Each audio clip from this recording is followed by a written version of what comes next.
right, welcome back, everyone. GE115. It is Tuesday of week 6, and on Thursday you have an exam 1. So I want to go over a few things before exam 1 and also talk about the current exercise. You have an exercise.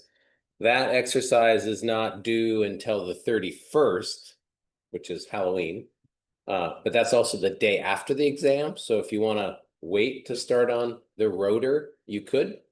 But I'm going to get you started with the rotor a little bit and just clear up a few things that should help and then talk about the exam. So here we go. Here we are. Rotor's due the 31st right here. All right. So let's talk about the rotor first and then talk about the exam. The rotor looks like this. So it's a brake rotor. And it is metric. So you're going to want to start a metric drawing. Right here it says dimensions are in millimeters. This is the front view. This is the side view. And this is a blow up of this area right here. It's called a detail A. So what I want is you to create this drawing just like this. So you're just reproducing this drawing and the dimensions. If you can figure out the dimensions, it's a little different in the metric system. So I'm going to show you a couple things there. The way to start this is with the front view. And then you're going to make this pattern of 3 holes right here. And repeat that pattern with a polar array. So introducing some new commands. You're going to want to use a lot of construction lines and construction circles. You can see there's some circles around here, right? Those are construction arcs that mark the center points. So these are diameters, and those are diameters to those center circles.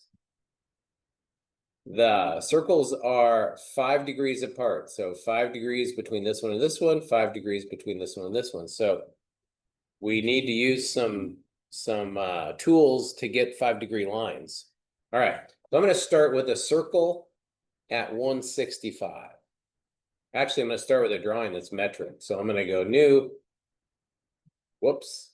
I'm going to go new. It's going to ask me for a template, and I'm going to use this template.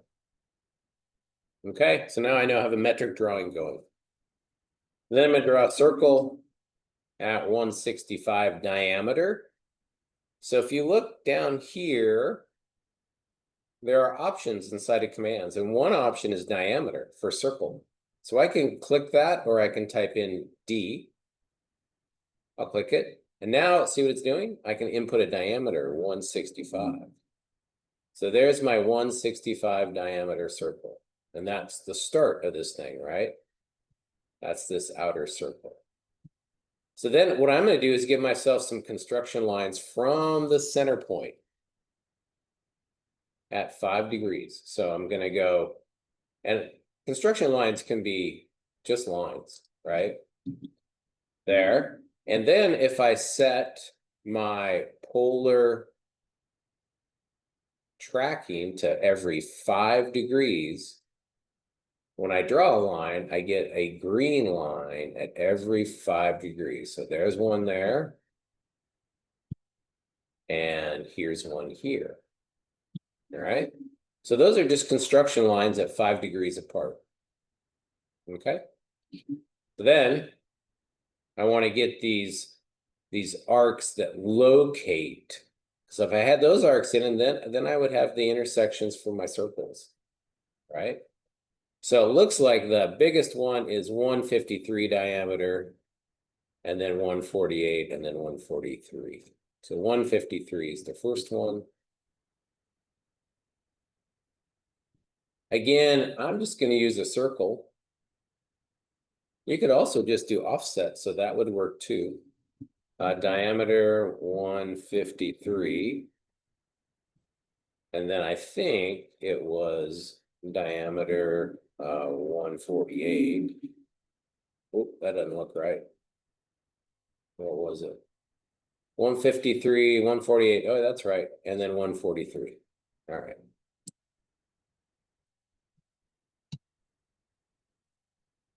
Diameter D. I'm just typing in D, 143. All right, those are the three right there.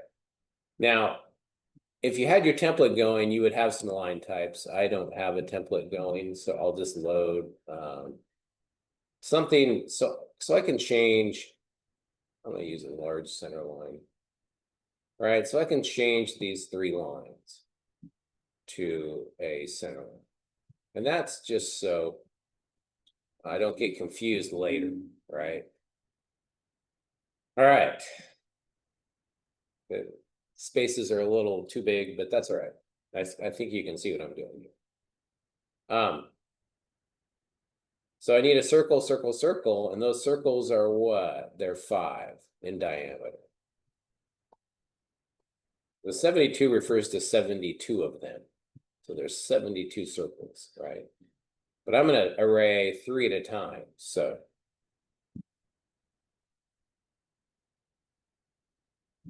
I need to get them in. So I'm going to go circle. The X is showing up, so that's the intersection point. And then I am going to hit D for our diameter again and put in 5. So there it is. Now, I'd probably use copy and just copy this thing to these new intersections. You want to be really careful, though, so I'll zoom in. And we'll find the other one. See, this one, the circle goes through there because it finds that intersection, but you can't see it because it's in the middle of a dash. But looks like it did. Just be very careful with that, right? So now this rotor is starting to take shape. Starting to look good. Now, I need a lot of them. So this is where you want to make a pattern and you want to do an array. An array will copy these things. And you can do an array rectangularly or on a circle polar, right? So there we go. I'll do that array and then I'll stop. But there is a lot more to create here. You have to really get creative with your construction lines to get this whole thing done. All right, and we can work on it together. Maybe I'll put the due date out to next Tuesday so we get some time together if we need it. All right, array. Again, I'm a typist, so I just type in array. Array's probably up here somewhere, right there. Yeah. So first thing it says is what do you want to array? Down here it says select objects. So I want to array that thing, and that thing, and that's it. That's all I want to array. So then I hit enter. It's going to ask you what kind of an array. I want a polar, a circular array. And it wants to know the center point of the array. So just go through the questions. So there we go. And here's the array box where you can customize it. So I have a number of items. It's probably going to be 72 divided by 3, which is like 18 maybe. Does that look right? I don't know if that's right. I'm doing the math in my head, so that's probably not a good decision. What is 18? Let me pause. Yeah, 18 wasn't right. So 72 divided by 3 is 24. All right.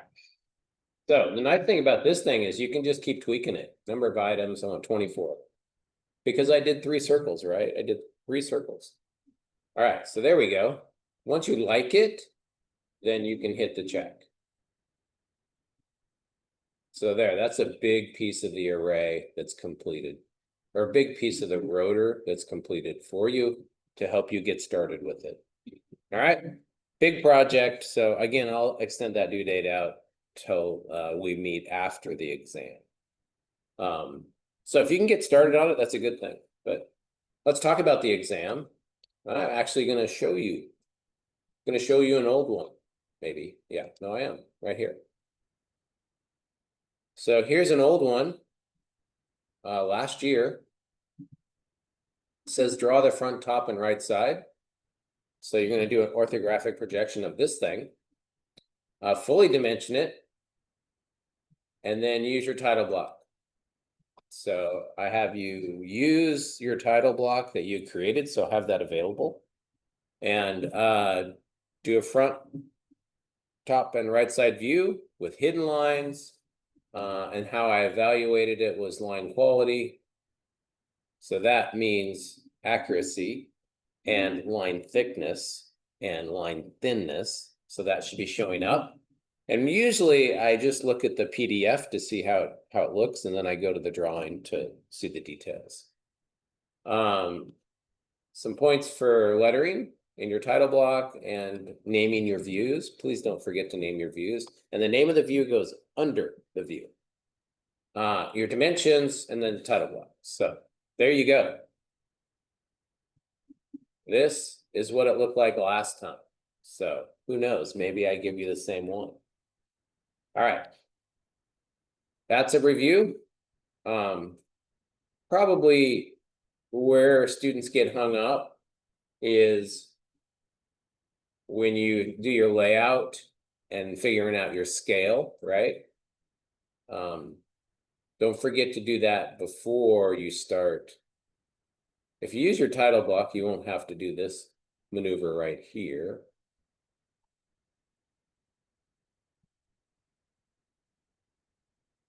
Right, but this is where you figure your scale out. So 1 to 40 looks like that for this rotor, right? 1 to 50 looks like that. 1 to 10. 1 to 2. Getting there. Maybe even 1 to 1 for the rotor because it's metric, right? 1 to 1's too much. Right, 1 to 2. So that gives me my scale. So after you get the drawing complete, before dimensions, you figure out your scale. 1 to 2, right? 1 to 2 here. So then when I go back here, I set the scale to match 1 to 2, and now I could dimension. Now, dimensioning in the metric system is a little wonky. It says ISO, right? So I'll just give you a heads up on that. You want to create a new dimension style, because this is not the way we dimension in the US, even for metric. So you want to create a new dimension style, and you might call it metric or something. Metric with like US style. And then you can start with something different, like the standard style, which is our US standard, right? So it'll pull in those qualities. It's still going to be metric, but it's a good way to do it. Then you can set your precision. I don't know what the precision was on there. Looks like, oh, look at no precision, just straight millimeters. So I will do that. Get rid of the precision to nothing.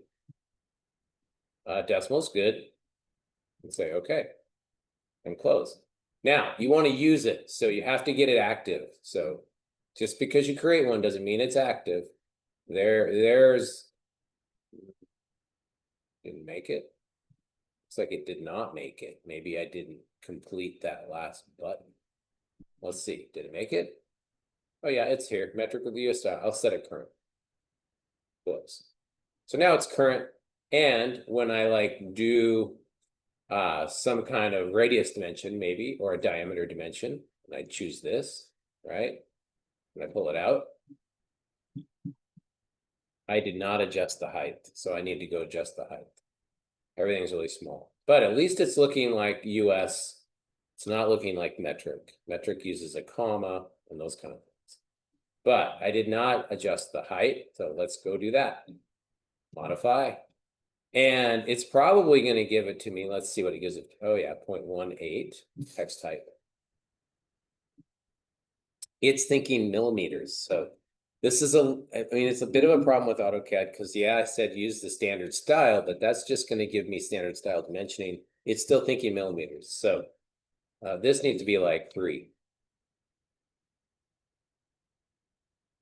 And it shows up pretty good, and then it'll show up here. All right, 3's a little small. I think it's less than an eighth, 3 millimeters.